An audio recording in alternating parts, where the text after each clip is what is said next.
Five again. Heels and toes together. Heels and toes together. Toes together.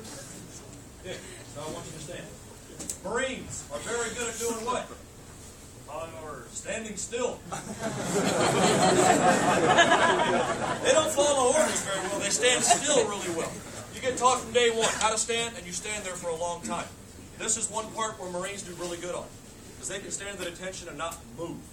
They can be absolutely hammered, and they don't wobble at all. It's what you get taught. Okay, it's what you do. It's part of it that we also take into account. Okay, first thing we check is called nystagmus. And what we're looking at are the eyes of the folks. This is something you have no control over, and you can't feel it when it's happening. What nystagmus is the bounce in the eyes. And what we're looking for is where the bounce begins and whether or not it's bouncing at extremes. And what we look at is from zero, on a degree level.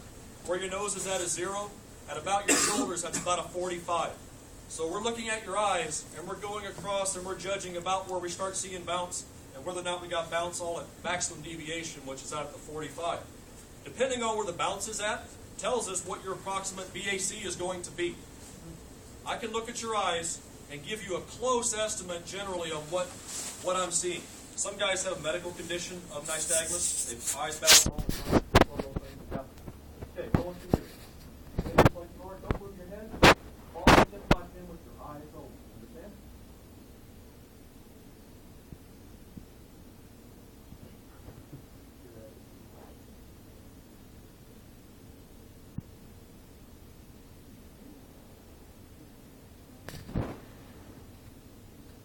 Guys in the front could probably see it. Guys in the back, I know you couldn't.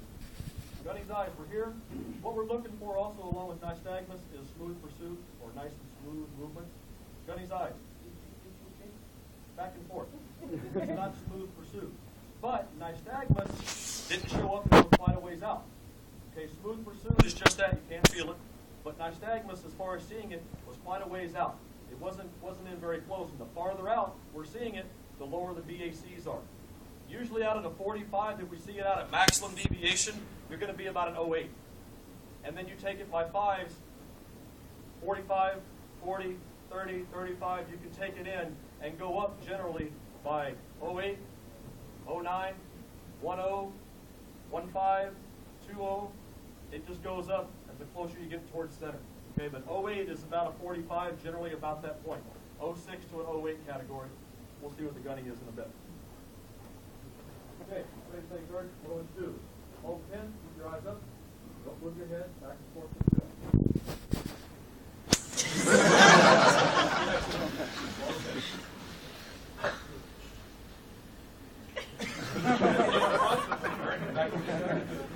Okay, really obvious from that part. Number one.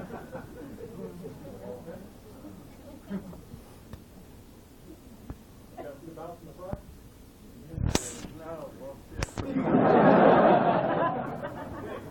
I'm seeing the bounce about right here. If you take the 45, take it in, it's about halfway. What I said a minute ago, what do you think his BAC is going to be? Probably 10, 12, that area. Okay? Maybe higher, depending on if they're a pro or not. Okay, and by pro, I mean how much you drink. A lot of Marines can put away a buttload of booze and look like they're sober. A lot of Marines who don't drink much can put away a lot of drinks and just can't even stand up straight.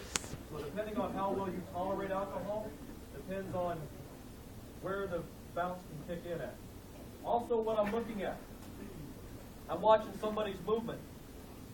Gunny was pretty solid, didn't move very far. Sergeant was kind of wobbly. He was going in circles, about an inch to 2 inches off center. That's what I'm marking down when I'm doing this stuff. Nystagmus here, lack of smooth pursuit, wobbling 1 to 2 inches off. That's what I'm putting down. Okay, I'm going to have them both do the test at the same time just to save time on each one. Okay, next test we're going to do is called the Romberg test. Internal count test. Okay, what I want you to do, watch me. I'm going to demonstrate the test first, then I want to have you perform the test. Okay, what you're going to do is stand just like you are, heels and toes together, hands to your side, just like I have mine. Okay, just like I have mine. Just like I have mine. You got an open hand. Okay. He's a fun drunk. This is nice. Heels and toes together, like this. What you're going to do when I tell you to close your eyes, you're going to tilt your head back and look up. When I tell you to, you're going to put your head up.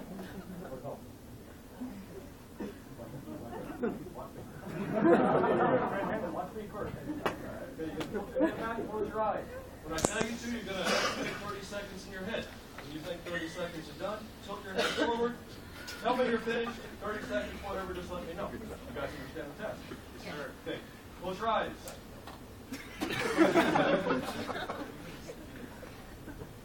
Ready? Begin.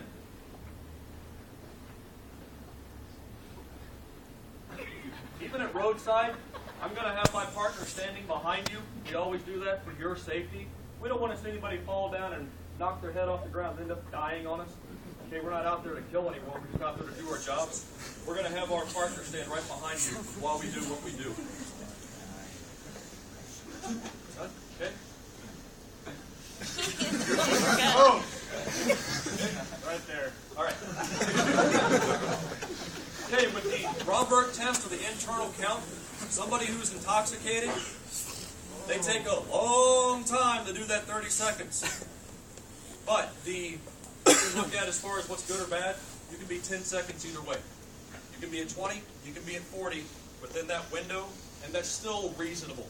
The closer you are to 40 or 20, there are some other issues involved. If you're closer to 40, more alcohol. If you're closer to 20, you're zooming. You may have a stimulant on board. You may have something illegal in your body. You know, we look at stuff differently from what we're seeing at roadside. Okay, with these guys, 23, 28. So right there, not a big deal. We jot that stuff down. Okay, next test we're going to do, it's called the one-leg stand. I'm going to show you guys how to do this again, but I want you to do the test for me. Heels and toes together, hands either side, just like this. Now stand. Heels and toes together. Toes together. There you go. Okay. Watch me. I'm going to demonstrate the test for you. I'm going to have you do the test. It's called the one-leg stand. You're going to stand just like you are. You're going to raise whichever foot I tell you to, about 6 inches off the ground. You're going to point your toe towards the ground, and you're going to start counting out loud in this fashion. 1001, 1002, 1003, until I tell you to stop. Let me show the test to you. You're going to stand just like you are, heels and toes together. You're going to raise whichever foot I tell you. My right foot's up. We'll start with right on you also. Point your toe. Look at your toe and start counting out loud. 1001, 1002, 1003, 1002. And I start again. Wait, hold on. Okay, you're going to do just like that. You're going to count it until I tell you to stop. If you lose your balance and have to put your foot down, pick your foot back up, point your toe again, and just continue where you left off. Understand the test? Yes, sir. Okay. What I want you to do is raise your right foot off the ground about 6 inches. Out in front of you, just like I did. Point your toe at the ground, raise it up about 6 inches. Or no, 6 inches, a little higher. Keep your leg straight. Keep your leg straight. There you go. Okay, ready? Begin. 1001, 1002, 1003, 1004, 1005, 1006, 2007, 2008, 2009, 2010. Okay, you guys put your feet down. This test gets done for 30, to a count of 30. I'm going to stop it just for time's sake. But for a count of 30. What we're looking for is what you're doing. Are you raising your hands to keep your balance? Are you offsetting to keep your balance? Are you losing your balance completely? Foot down, foot back up, can't count properly, not moving your leg properly? Okay, even as small as it was, the only person picked up her